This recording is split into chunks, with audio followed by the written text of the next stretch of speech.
It's time to test your knowledge about Daniel. In which kingdom did Daniel serve as a captive? A. Persia, B. Babylon, or C. Assyria?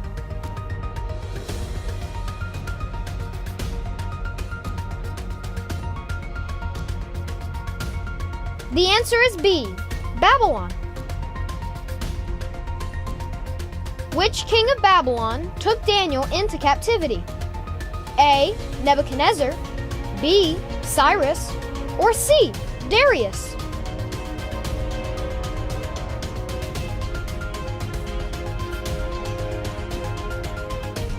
The answer is A. Nebuchadnezzar. What was Daniel's Hebrew name? Was it A. Meshach, B. Shadrach, or C. Belshazzar?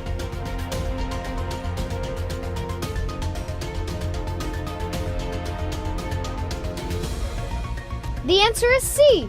Belshazzar. What was the name of the king who threw Daniel into the lion's den? A. Darius, B. Nebuchadnezzar, or C. Belshazzar?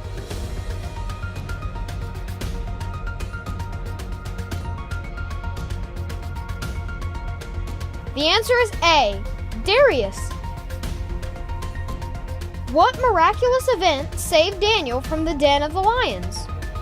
A. An earthquake, B. An angel closed the mouths of the lions, or C. A sudden rainstorm?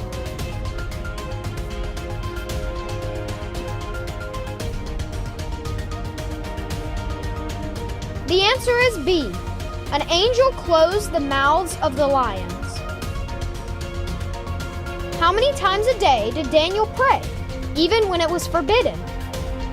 A. Once, B. Twice, or C. 3 times?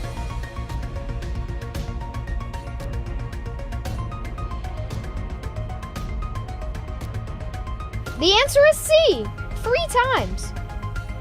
What was the name of the angel who visited Daniel to give him understanding and insight? Was it A. Gabriel, B. Michael, or C. Uriel?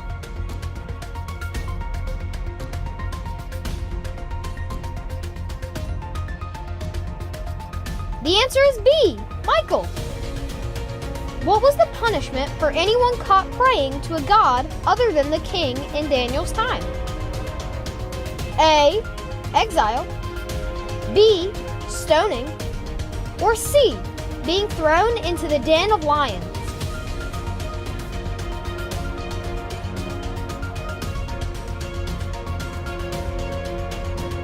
The answer is C.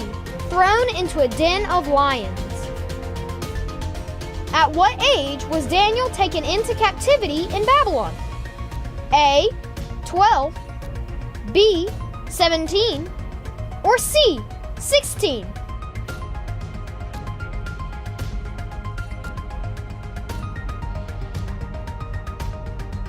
The answer is B. 17. What did King Nebuchadnezzar dream about, which Daniel interpreted? A. A giant statue, B. A giant tree, or C.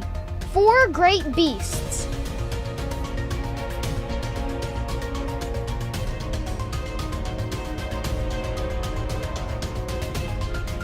The answer is A giant statue. What food did Daniel and his friends request to eat instead of the king's food? Was it A. Soup, B. Meat, or C. Vegetables?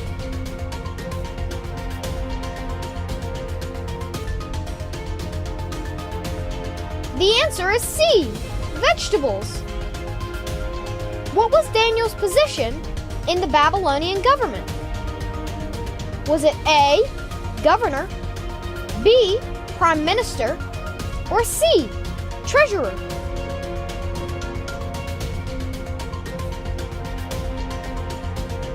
The answer is B. Prime Minister. Great job, everyone!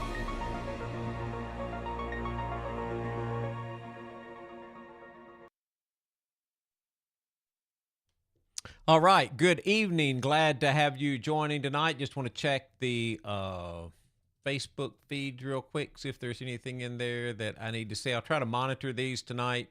Again, it's sometimes a little difficult to monitor these while I'm teaching. I have to put them on. Actually, just to let you know what happens for me to be able to see comments, I need to take the Bible program off of the screen so I can see all of the Facebook posts. And I don't really try to do that. I like to see the Bible program. Actually, I need another screen, but I already have 3. It seems like another one would be overkill, so I'll try not to do that. Hey, thanks for being in class tonight. We're going to look at a interesting passage, and to be very honest, it's I picked this one out. This is not one of the ones that you picked out. If you look in the Facebook feeds, there's a form there if you would like to suggest a passage that we would use in this head scratcher class. Several people have suggested one, so we'll be happy to do that if you would like. I'll lower my desk about a little bit. And so you can just go to that form and hit it. It's anonymous. I can't tell who left the question, so whatever question you leave, I don't know how to contact you, and I don't know who left it, so feel free to leave something about a passage you would like to for us to explore in this class. Head scratchers, humorous and difficult Bible verses. If you have one, just put it there. If you have my cell phone number or my email, just send me a text, and we'll put it in there, and we'll look at that. So the one tonight, I actually picked this one out. This is not one who was suggested. And even after picking it out, sometimes I'd scratch my head and wonder, okay, why did you pick out this passage? It's Mark chapter 8, verses 22 through 26. It is a passage where Jesus heals a blind man, and it is very unique in Scripture because it is the only time that Jesus records a miracle that's done in stages. So we'll read the passage in just a second, but some people ask, well, why does it work the first time? Was the man lacking faith? Was Jesus lacking power? Was it symbolic?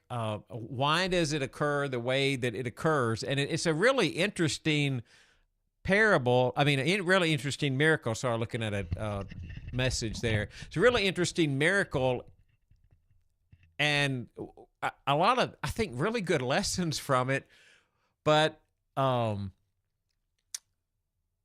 it's one of those where for whatever reason, and let me get to the slideshow so you can see this. Sorry about that. For whatever reason, the miracle happened the way that it happened. God is happy just to let us wonder why it happened the way that it did. I mean, there's no clarification. There's no explanation of why it seems to be done in stages. There's really no explanation about why there seems to be a few certain, they're kind of little quirks about this miracle. And it would be great if Mark, and it's only recorded in the Gospel of Mark.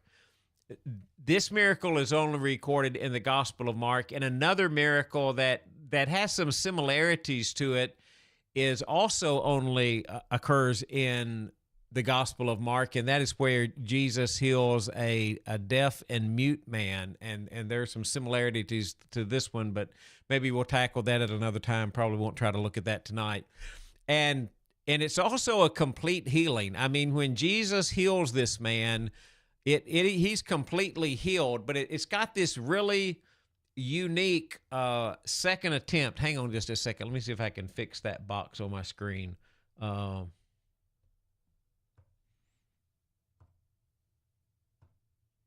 Okay. Yeah, that got it back to fix that box.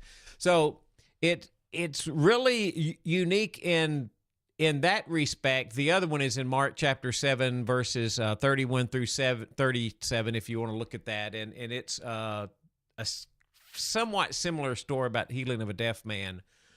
But there are 3 things about this story that are unique to any other miracle that Jesus performed. He actually asks the man a question about, do you see anything? It's the only one that has this explicit reference to a partial hearing, but not a full healing. And this laying on of hands a second time that results in complete restoration of sight, that's unique to any other passage. So it's just interesting when we start to look at it, and we'll just try to draw some lessons from it. So let's read it first and just kind of draw some quick conclusions from it.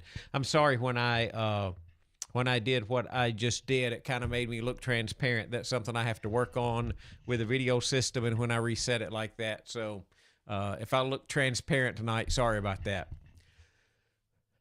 So Mark chapter 8, verse 22, it's the healing of the blind man, Bethsaida. And so when they came to Bethsaida, and some people brought a blind man and begged Jesus to touch him.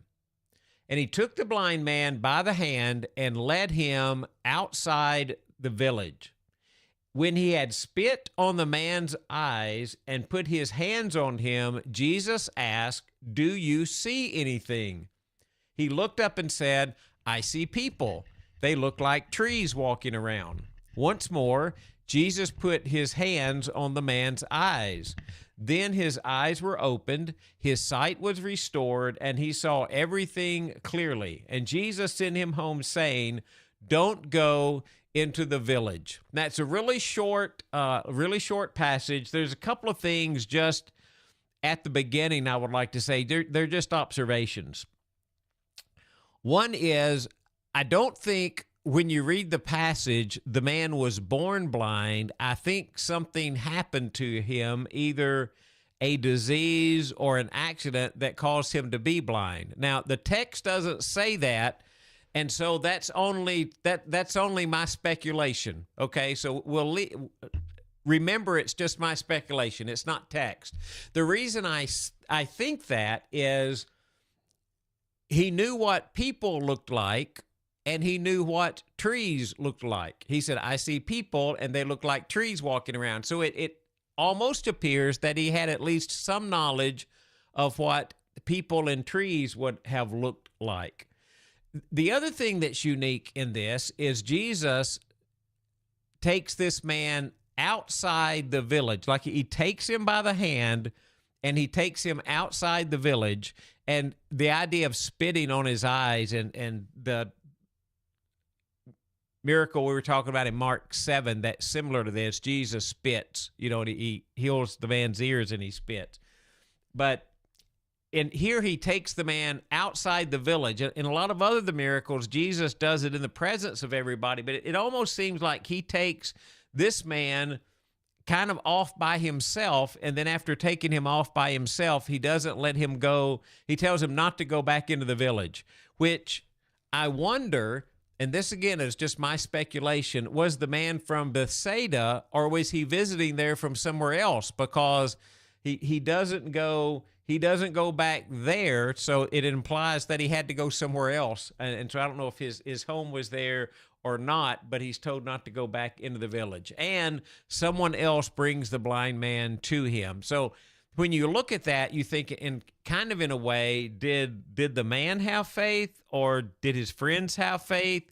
There's no question, sometimes like there are with other miracles, when Jesus asks, "What do you want me to do for you?" or where somebody cries out to him, asking him for help, like other blind men did in the text. This one, the only thing the individual says is he doesn't ask for Jesus' help. He doesn't do anything except say, "I see people, and they look like trees walking around." So part of me wonders how much faith this man himself had, and if that had something to do with the way this miracle plays out. So here are some things that people have said about this miracle when they're trying just to figure out, okay, why did it happen? Why did it happen this way? So some think, and I think all of these, I think it's fair to say, I believe all of these have some validity. They're pretty good ideas. I just don't know which one is right, or if all of them are right, if none of them are right. It's a lot of speculation in this verse. So if you look at the text, there's a couple of things that happen. At the very beginning, right before that event in Scripture, if you look in Mark chapter 8, you have a couple of things that happen. First, in Mark 8 here, Jesus feeds the 4,000. And after he feeds the 4,000, remember the disciples get into the boat. And remember, Jesus says to them, watch out for the yeast of the Pharisees and that of Herod. And they talk about that. The disciples talk about it in the boat, and they say, well, it's because we didn't bring any bread that Jesus said that. And Jesus says, well, why are you talking about not having bread? Don't you understand anything? Or your heart still so hard? Well, right after that statement, and verse 21, okay, the healing of the blind man is verse 22. The verse just before that, in 21, he said to them, do you still not understand? So you have this situation where the disciples do not understand. Then you have the healing of the blind man, which comes in stages. So the blind man, he may be starting to understand who Jesus is and starting to understand Jesus' power. And he goes in stages from blindness to then he's not blind, but he can't see clearly. And then Jesus does something else and he can see clearly, right? Well, right after that miracle, in Mark, you have Peter's confession of Jesus, where it looks like Peter is seen completely clearly because he says, well, you're the Christ, the Son of God. And as soon as that happens, Jesus predicts his death. And remember, he has to turn around and rebuke Peter and say, get behind me, Satan. You don't have in mind the things of God, but the things of men. So even though the disciples look like they're understanding, they really don't understand. They've got a little bit of knowledge and a little bit of insight, but they're still kind of blind. They still don't understand. And even when it looks like they understand, like the confession of Christ, then Peter says something that shows you that he really doesn't truly understand. Okay, I hope you could follow all of that. Sorry, that was a little rambly. But some think that this miracle is placed here in the text because it's a deliberate symbol of spiritual perception. It's the miracle acts like a living parable. The disciples are like the man in the first stage, they're blind. Then they start to see, they're not really seeing clearly, but they start to see, like the blind man said, well, I see men and they look like trees walking around. And so they have vision, but it's distorted. And then later in Mark, they're going to begin to see clearly. So some people think that this miracle is there, and the reason that it's in stages and the reason Jesus did it that way was to intentionally press the point on that there is this, it's a symbol of spiritual perception. Like we start to understand and we kind of see clearly, and then later we can see clearly again. And our spiritual development, like the spiritual development of the disciples, comes in stages. And there might be, there's some appeal to that. Okay, I'll just say that. The other thing that happens in Mark is Mark often highlights the knowledge of Jesus like it's a, maybe we could call it a messianic secret. His identity is partially revealed, but then it's intentionally veiled. For example, this miracle. He heals the man, then he tells him, oh, don't go back into that village. Like he didn't want anybody in that village to know. Or Jesus would do something, and then he would say, don't tell anybody. Or Jesus would say, okay, I'm going to do this, but I can't do this yet because it's not my time. So first people start to see his power, hear his words, they begin to recognize who he is, and then finally after the cross and the resurrection, his full identity begins to be realized. So the two-stage healing here mirrors how the revelation of Jesus unfolds. Truth is seen in stages until the light fully breaks through the darkness. So again, it's being used as a parable in the way that Jesus heals this man. Now, with reference to the healing, there are two things that I believe are true. First, if Jesus had wanted to restore his sight completely the first time, he could have restored his sight completely the first time. I don't think there is any limit of Jesus' power here. I don't think that Jesus having to do two things means that Jesus really didn't have the power at the beginning to take care of that one. I dismiss that one. I don't think that's what's going on at all. I believe the way Jesus heals this man, he does intentionally to teach us another lesson. So that's what we're exploring here. What are the lessons that it could be? Maybe it's a symbol of spiritual perception. Maybe it's a reflection of this messianic secret that Mark has. Maybe it's kind of a theological contrast with other healings. By that, what I mean to imply is maybe it's this way because it's an intentional reflection on the uniqueness of this man's condition and also of Israel. So Israel is spiritually blind. Jesus' ministry reveals that restoration is coming, not instantly, but through relationship, trust, and perseverance, which is seen in the resurrection. With this man, you're never told whether he had faith or not. Maybe at the beginning of this, maybe he was to represent Israel and that he didn't really have faith at all. But then after Jesus' action, he begins to develop faith. And then as he develops faith through a partial hearing, then he becomes a believer. So there's a full healing.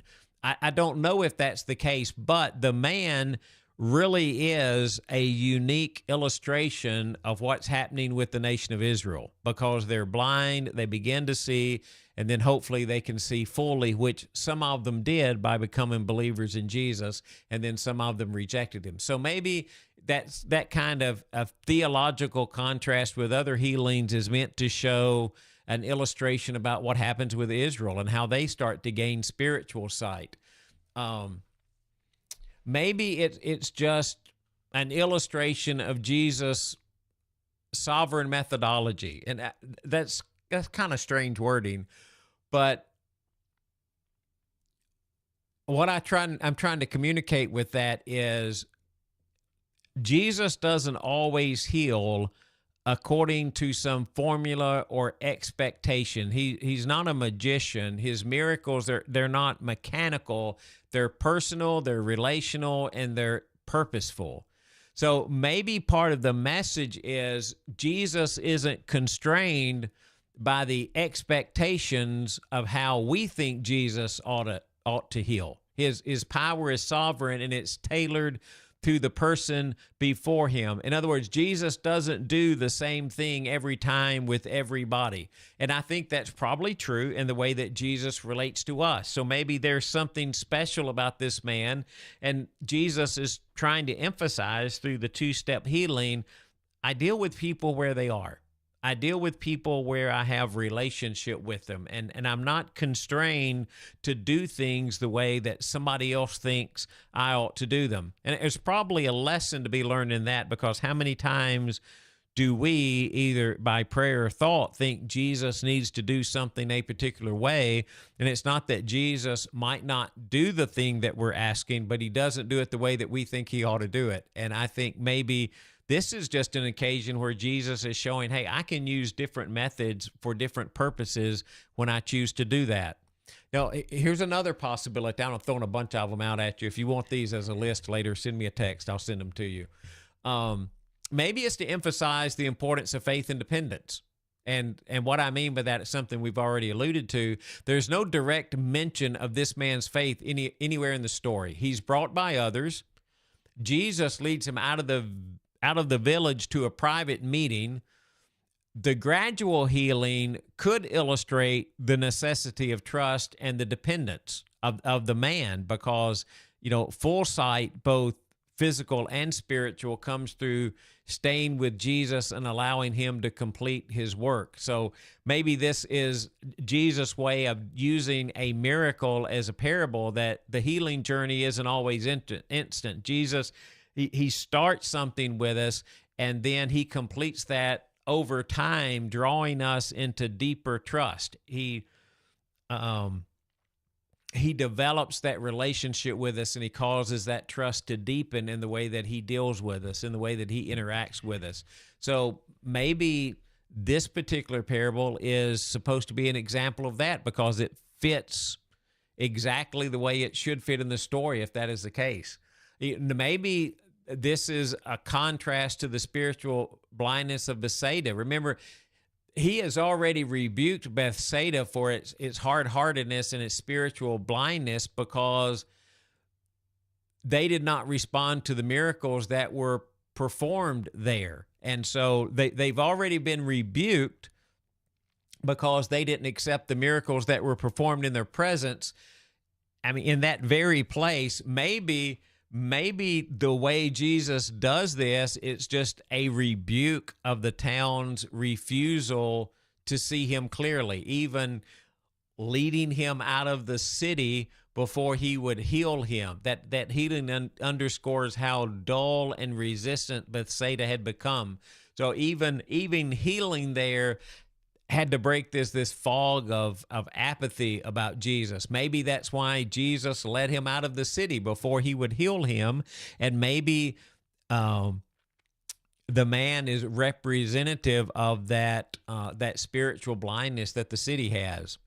Again, we looked at this one a minute ago. Maybe it sits there because it's this literary bridge between these key moments in text. The feeding of the 4,000, the disciples not understanding, Jesus saying, don't you understand? I mean, how do you still not understand? Then you have this miracle, you have the confession of Christ, and then immediately after that, you have Jesus needing to rebuke Peter because Peter doesn't understand, even though he realizes that he's the Christ. So maybe what I'm saying is that maybe the placement of the story is intentional. Maybe it's preparing the reader for that transition between the lack of understanding, Peter's partial understanding, and then the deeper truth of a suffering Messiah. So maybe Mark puts it there because it is a really great literary bridge that shows what happens with the man who's born blind in the healing. It's the same thing that's happening with Jesus' disciples as they are all around him. Maybe a lot of maybes here, right? Because God didn't tell me exactly why this story is in there this way. Maybe it's to help us understand that healing sometimes can involve a process and not a moment. Maybe the story is supposed to remind us that not all healing, whether it's physical, emotional, spiritual, not all of it comes instantly. Jesus sometimes chooses to restore someone through stages. It doesn't make the miracle any less divine. It just invites us to have patience and trust in the journey. So don't mistake delayed blessing or delayed healing, and I don't mean just physical healing, spiritual healing, emotional healing, God healing your life from what you've dealt with. Don't mistake it being delayed for it being denied. God may be working just layer by layer. It's probably not a great illustration. I just thought about it, and it's not really prepared, kind of like an onion, right? You can peel it off layer by layer. Sometimes God needs to do that to us to get down to the core of what the real problem is, and maybe that's the illustration here. Sometimes Jesus needs to pull that away layer by layer.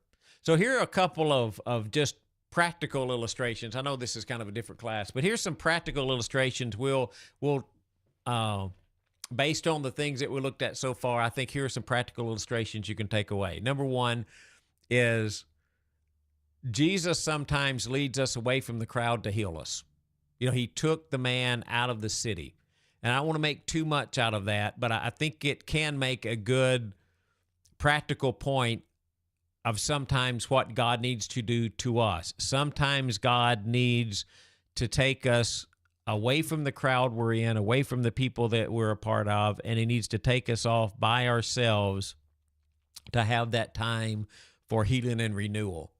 So it's really interesting to me that it says Jesus took the man by the hand and led him outside the village. I mean, he didn't just walk around and expect the man to follow him. He took him by the hand and led him out. And I think the lesson there is sometimes Jesus needs to remove distractions to do his deeper work. Some of God's most transformational moments occur in solitude and not in the spotlight. So as you look at that story, just ask yourself, are there times that I need God to lead me out of the crowd, that I need solitude and times to be away with God? Second one, and again, this is not intended to be a deep theological point. Jesus invites honesty about what we see. It's interesting to me in this parable, in this healing, and I said that because I think he's using the healing as a parable. I think it's got a double purpose. I don't know that Jesus does this with anybody else. I'd have to go back and really look at the Gospels to see, but I don't think he does. He says, do you see anything? And the question gives the man the space to acknowledge that his vision's still blurry. That he still can't see clearly. I think there can be a lesson for us in that. I don't know that it's the primary part of the healing, but I think there's a lesson we can draw from that is Jesus invites an honest answer from us. And Jesus can Jesus can handle our honest answer. Discipleship isn't pretending that you're whole or that you're okay or everything's fine when you're not whole and everything's not fine. It's confessing the areas that you're still blind. And I appreciate the honesty of this man because he said, well, I can kind of see. I see men, they look like trees walking around. And you wonder, what would have happened if the man had not been honest with Jesus? What would have happened if he said, well, yeah, I can see now? Would he have gone through the rest of his life with his vision being blurry? I just think there's a lesson there about just being honest with Jesus. If there's something we don't understand, something we can't comprehend, something we're really struggling with, something that's leading us down the wrong path, something we just can't seem to get right, something that maybe we think it's kind of a roadblock in our way, just be honest and be honest about what we see and honest about what we feel. Next lesson we could take from that is spiritual sight is a gift, not a human achievement. If the man did not figure out or fix anything by himself, he honestly, all he did was stand there, let Jesus spit on his eyes, probably his eyelids, right? And then put his hands on him, and then Jesus to put hands on him a second time. He allowed Jesus to touch him. He responded when Jesus said, do you see anything? But the healing was entirely a gift.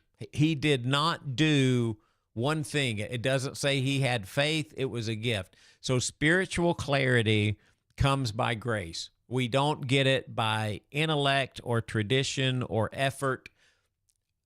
Spiritual sight is a gift. It is a gift of God working with us through his Spirit. And I think that's a great lesson to take away from this. We kind of touched on this one earlier. Jesus doesn't treat everybody the same. He didn't spit on everybody that he healed. He didn't touch everybody that he healed twice. He didn't touch everybody that he healed. He didn't ask everybody a question. It seems like when you look at the miracles of Jesus, almost every one of them is unique in some way. There's no formula. There's no pattern. There's not repeated steps from other miracles. It shows how deeply personal Jesus related to every individual. And the lesson I think I would like you to take from that is your journey with Jesus won't look exactly like anybody else's. That's not a flaw. Okay, that's not a flaw. It's divine craftsmanship. Think about Jesus using the imagery of making a clay pot. Somebody makes a clay pot some of them may look similar, but most of them are not identical. Everyone is unique based on the situation. So Jesus doesn't treat everyone the same, and don't expect him to, and understand the reason he doesn't is because you are unique, and the way that he deals with you is unique, and the way that he builds your faith is unique. So don't go around comparing yourself to somebody else. And he just doesn't treat everybody the same. And this next one is one we've touched on before. I guess I put it in there twice. Sometimes Jesus took him by the hand and led him out of the village. I think in this one, if Jesus doesn't take you by the hand and lead you out of the village, at the end of the miracle, Jesus told him, he said, don't go back into the village. Don't go back into the village. And I think the reason Jesus tells him not to go back into the village is because the village has already been rebuked for its lack of faith. I mean, it's already been rebuked for the fact that it doesn't believe and doesn't trust in who Jesus is. So sometimes you need to leave the village behind. You don't need to go back into the same situation you were before Jesus rescued you from your sin, or after Jesus helps you overcome a problem. When Jesus restores your sight, he often calls you, in fact, almost always causes you to walk in a new direction and not go back into old patterns. So the village here doesn't represent just necessarily people. It represents the life that you had before. You don't go back into old patterns when you find spiritual sight. All right, so got a text here. Good comment from Shaw. The disciples were in need of a second touch like this man, like me. Thank you for this lesson. And yes, I think that's very true, Shaw. Every one of us find ourselves where we need that second touch. And that was the conclusion. So I'm glad Shaw brought it out for me. And so I think it's a really great, unique miracle in the ministry of Jesus. I think we do it injustice when we read over it too quickly, when we say, man, Jesus had to do that one twice. I can't figure that out. We scratch our head, and we spend all of the time wondering why Jesus had to do it twice.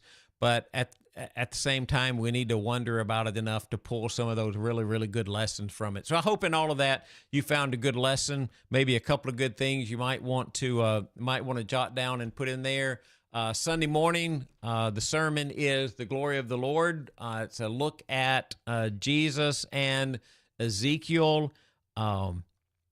Quick overview, it's how Ezekiel, at the beginning of his ministry, sees the glory of the Lord. That's what calls him to ministry. He sees the glory of God depart the temple because of sin and rebellion. Then he sees the glory of God in a vision return to the temple, and then connecting that to the glory of God seen in Jesus in the flesh, and how the glory of God resides in the church, which is the temple of God today. Really looking forward to that sermon. I think it's going to be good.